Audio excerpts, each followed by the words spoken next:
Early afternoon, the Sunday before last, hundreds of people met in the centre of Bristol to protest against the police and crime bill. This is a big piece of legislation that's going through Parliament at the moment. By the end of the afternoon, that crowd of hundreds had turned to thousands. The news reporters who attended the demonstration talked about, although there were lots of people, the atmosphere was lively, it was happy. People walked down Broadmead holding cardboard banners, protesting for their right to demonstration. Others sat in the road outside Bridewell police station, singing and chanting together. But over the next few hours, things turned radically different. Police vans were set on fire. Police officers were injured. Bridewell police station was smashed in. How could such a peaceful crowd become so violent so quickly? Maybe you attended the demonstration a couple of weeks ago and you've been shaken up by it, and that's a question you've been asking yourself. Maybe you just heard about the events from the news and you've still been wondering that too. How could such a peaceful crowd become so violent so quickly? Well, as we look at this passage from Matthew 27 this morning, we might well ask that same question. If you joined us for our service last Sunday morning, you'll remember that we heard about Jesus arriving into the city of Jerusalem on a donkey and being celebrated as God's long-promised king. Yet here we are in the same city only a few days later, and another crowd, perhaps containing many of the same people, now shouting, "Crucify him." How could such a peaceful crowd become so violent so quickly? Well, for the next few minutes, we're going to dig into this passage from Matthew chapter 27, and as we try and understand what went on that day, Matthew's going to show us two things. Number one, recognize that Jesus is innocent. That's the first thing Matthew's going to show us. And here's the second, recognize that we are not. Recognize that Jesus is innocent, but recognize that we are not. Recognize that Jesus is innocent. As a church family this week, we've been reading through Matthew's account of that first Easter. And if you've been joining in with us, you'll have read about how the religious leaders, they've been plotting to destroy Jesus. They've managed to win one of Jesus' closest followers, Judas, onto their side so that he might betray him. Now they've arrested Jesus and they've hauled him before their religious court. And they've called witnesses who have testified that Jesus was claiming to be God. The religious council, they've reached their verdict. Jesus is guilty. He's guilty of blasphemy. And so they conclude he's worthy of execution. But for the religious leaders, they have one problem. Under Roman law, they can't execute anybody. And so at the beginning of chapter 27, if you've got a Bible, do grab it and have a look back to the beginning of Matthew chapter 27, where we read, "Early in the morning, all the chief priests and the elders of the people made their plans how to have Jesus executed. So they bound him, led him away, and handed him over to Pilate, the governor." This morning's passage picks up the conversation. And we pick it up in that middle number 11, verse 11. Because you see, at this time it was well known that the Roman authorities and the religious ones, they didn't always see eye to eye. And so when these Jewish leaders bring Jesus to Pilate, well, Pilate's not just going to take their word for it. And so Pilate asks Jesus himself. Verse 11, "Meanwhile, Jesus stood before the governor, and the governor asked him, 'Are you the king of the Jews?'" Do you see Jesus' response? "You have said so," Jesus replied. Let me ask you, what do you make of that? Because Jesus isn't denying Pilate's question, is he? He's not denying that he's the king of the Jews. But the way Jesus says it, it's almost as if Jesus wants to communicate to Pilate that Jesus might be a king, just not quite in the way that Pilate might think. After all, Pilate, he's the Roman governor. When Pilate thinks of a king, he's thinking of politics and policies and power. But as we learnt last Sunday, to think of Jesus as just like a prime minister or a president or another human leader is to totally misunderstand who Jesus is. No, it's as if Jesus is saying he's something more than that. And as Matthew does regularly through his gospel, he gives us a big hint in the next few verses. Have a look down with me to verse 12. When Jesus was accused by the chief priests and the elders, he gave no answer. Then Pilate asked him, "Don't you hear the testimony they are bringing against you?" But Jesus made no reply, not even to a single charge, to the great amazement of the governor. After Jesus gives his slightly cryptic response to Pilate, Jesus doesn't say anything further. Pilate can't believe it. Who is this guy? He's facing trial before a Roman governor. He's facing charges which could lead to his death. Yet Jesus doesn't say anything. Maybe that's something you're wondering. You're scratching your head on the sofa this morning. What's Jesus doing? If we were in his position, well, we would be doing all we can to defend ourselves. Yet Jesus, he's silent. Well, to help us understand a little bit more what's going on here, let me read some verses to you from the Old Testament prophet Isaiah. These words were spoken by the prophet Isaiah around 700 years before that first Good Friday. Let me read you these words from Isaiah chapter 53. "Who has believed our message, and to whom has the arm of the Lord been revealed? He grew up before him like a tender shoot and like a root out of dry ground. He had no beauty or majesty to attract us to him, nothing in his appearance that we should desire him. He was despised and rejected by mankind, a man of suffering and familiar with pain. Like one from whom people hide their faces, he was despised, and we held him in low esteem." These are some of the most famous verses from all of the Old Testament. And they're so famous because they describe the king that God promised his people he would bring. His long-promised king who would bring his people blessing. Let me read a few more verses to you. They're so moving. "Surely he took up our pain and bore our suffering. Yet he considered him punished by God, stricken by him and afflicted. But he was pierced for our transgressions. He was crushed for our iniquities. And the punishment that brought us peace was on him, and by his wounds we are healed. We all like sheep have gone astray. Each of us has turned to our own way, and the Lord has laid on him the iniquity of us all." Then listen to this. "He was oppressed and afflicted. Yet he did not open his mouth. He was led like a lamb to the slaughter, as a sheep before its shearers is silent. So he did not open his mouth." Do you see what's going on here?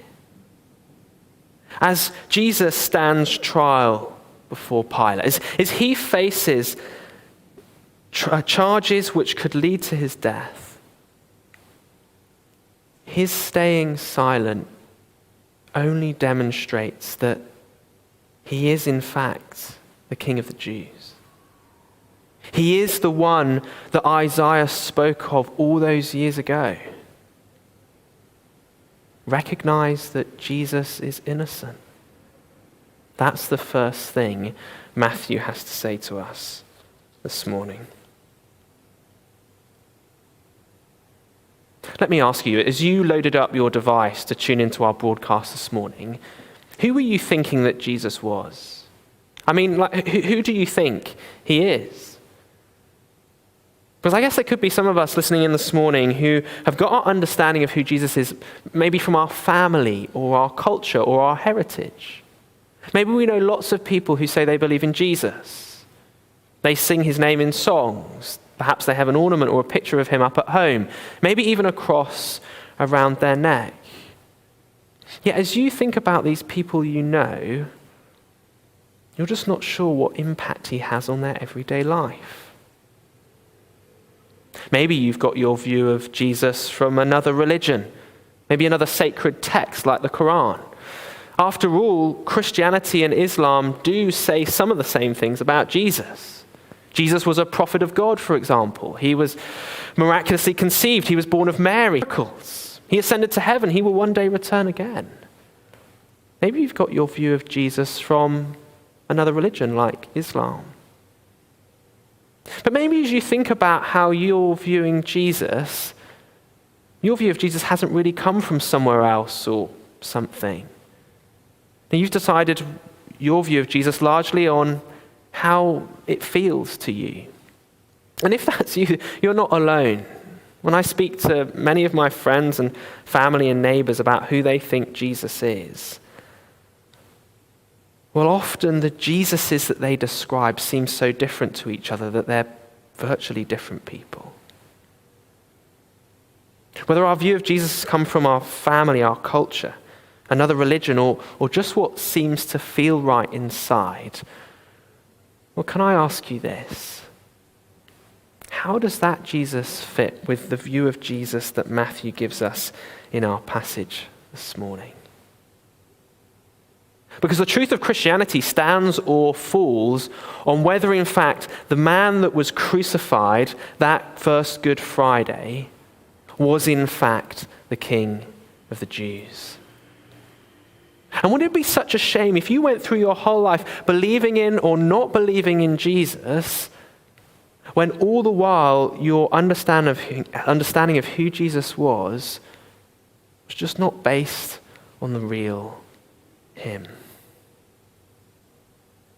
Because in the second half of our passage this morning, we see a number of people misunderstand who Jesus is. And as we look at these responses for the rest of our time, Matthew's going to show us that second thing. Number one, recognize that Jesus is innocent. Number two, recognize that we are not. The first person who misunderstands who Jesus is Pilate himself. Pilate's pretty taken aback by Jesus' silence before his questioning and actually seems kind of impressed. And so he decides to try and let Jesus off the hook. Have a look down with me to verse 15. Now it was the governor's custom at the festival to release a prisoner chosen by the crowd. At that time they had a well-known prisoner whose name was Judas Barabbas. So when the crowd had gathered, Pilate asked them, "Which one do you want me to release to you? Jesus Barabbas or Jesus who is called the Messiah?" For he knew it was out of self-interest that they had handed Jesus over to him. While Pilate was sitting on the judge's seat, his wife sent him this message: "Don't have anything to do with that innocent man, for I have suffered a great deal today in a dream because of him." Pilate's not stupid. Now, he's a shrewd politician. He realizes that the chief priest, now that they've brought Jesus to him, Jesus isn't guilty. No, Pilate's realized that the reason they brought him to him is because they're envious of him. And so Pilate looks for the best way to let Jesus go free without having to confront the religious leaders themselves. And so Pilate comes up with a plan. He's going to do what he does often at this time of year, at the Passover, the really big Jewish festival in Jerusalem. He's going to let a prisoner go free to the Jewish crowd that's emerging outside. And what's more, well, did you notice that little detail about Pilate's wife? as Pilate is on the judgment seat with Jesus on trial, he gets this almost random message from his wife saying she's had a dream that Jesus hasn't done anything wrong, don't have anything to do with him. Literally everything is telling Pilate to let him go. And so that's why he comes up with his plan. But for all of Pilate's political skill, he makes one big mistake. And that brings us to the crowd. But the chief priests and the elders persuaded the crowd to ask Barabbas to have Jesus executed. "Which of the two do you want me to release to you?" asked the governor. "Barabbas," they answered. "What shall I do then with Jesus who is called the Messiah?" Pilate asked. They all answered, "Crucify him." "Why?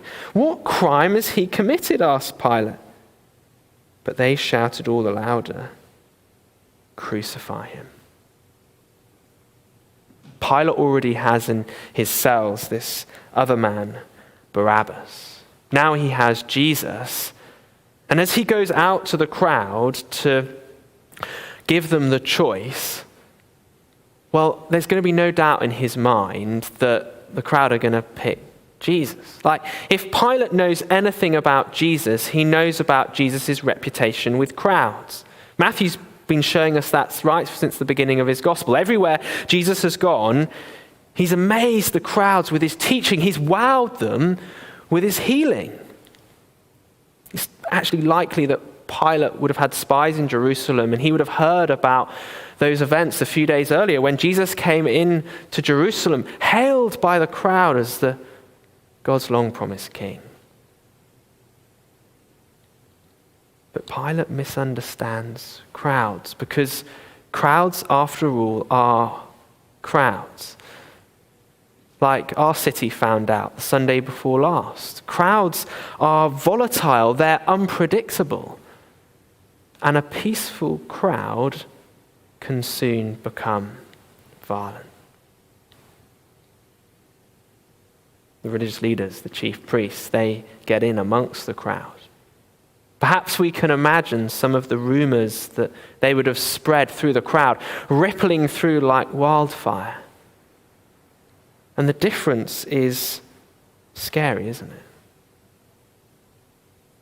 Because where many people in Jerusalem were praising Jesus only a few days before, now they're screaming for his blood.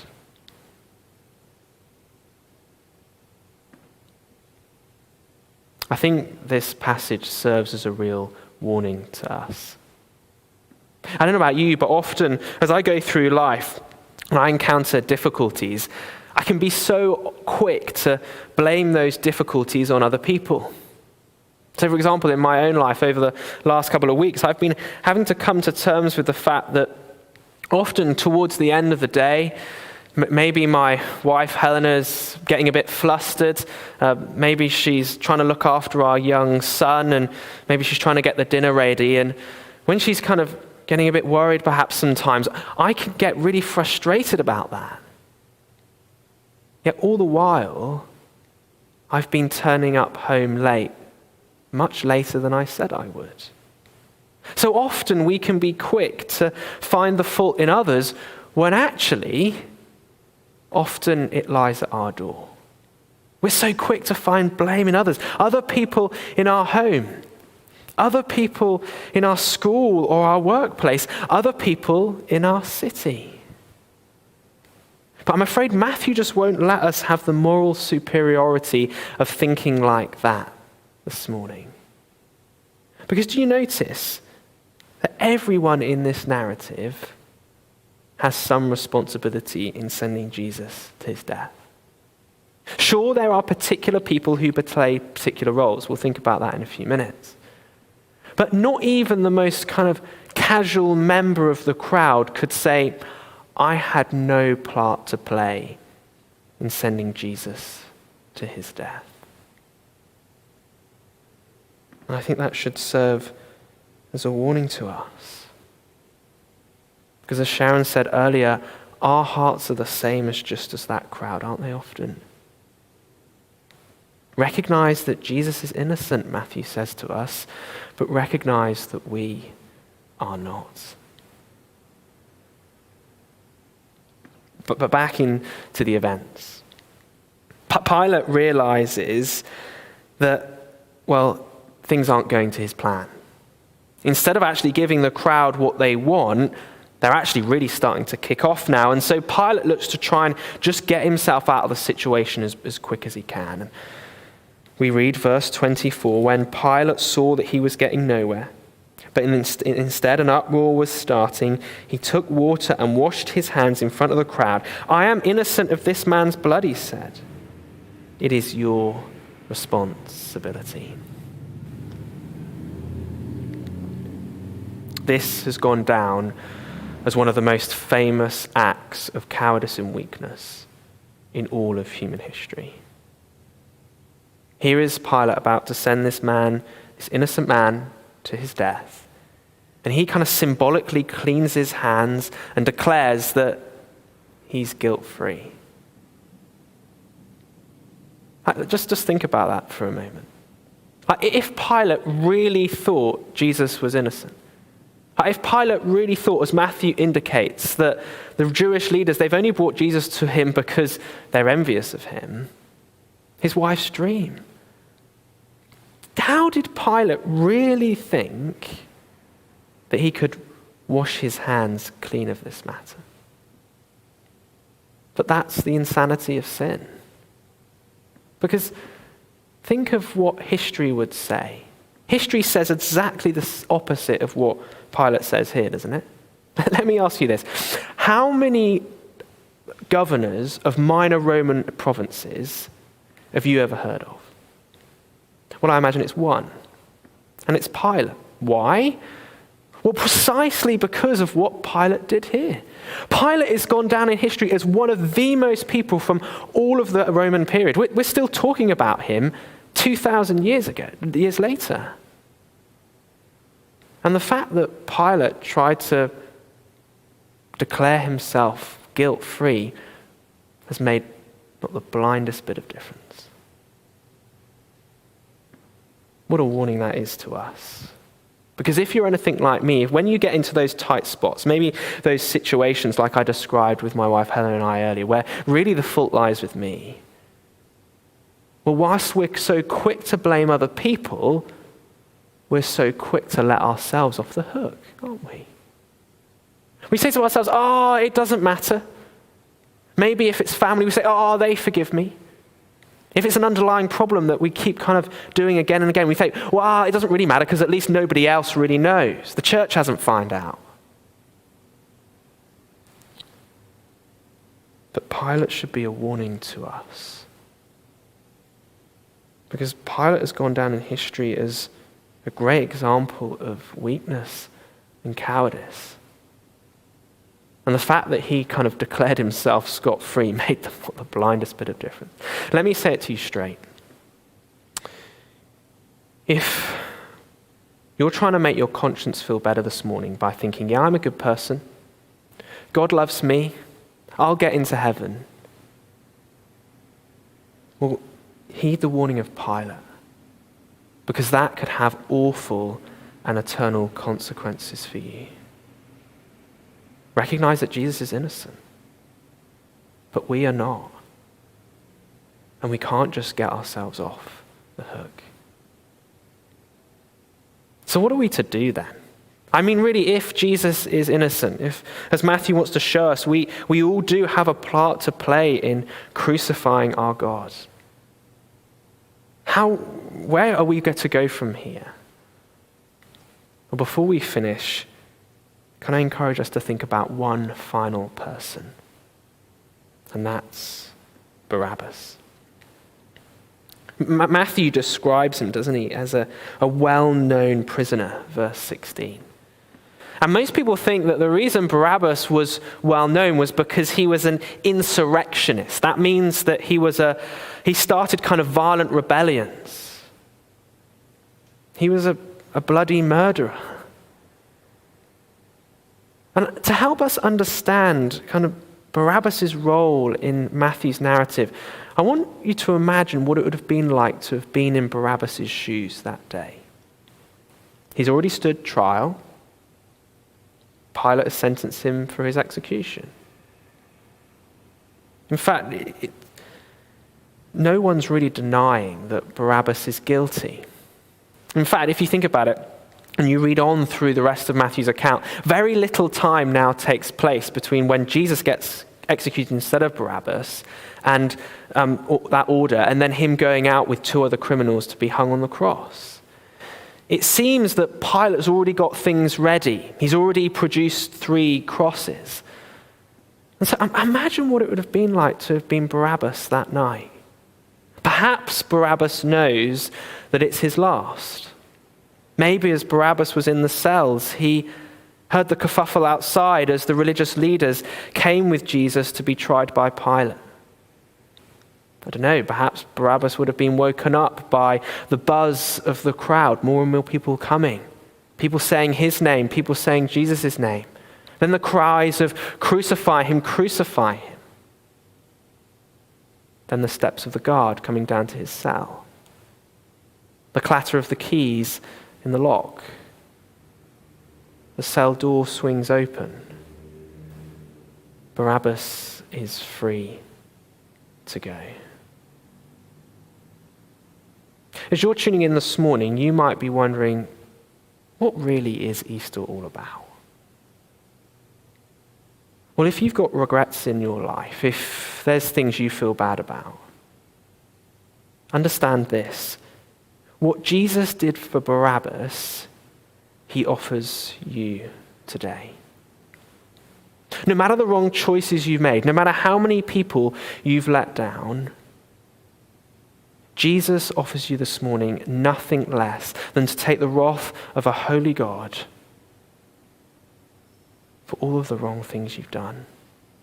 All the times you said, shove off God, I'm in charge. And so can I encourage you, if you haven't put your trust in Jesus this morning, can I encourage you, stop making excuses for yourself. Stop trying to make your conscience feel better by just saying, it's not that bad, I'm sure God loves me anyway. No, come to the Lord Jesus and accept the full and final forgiveness, the new life that only he offers.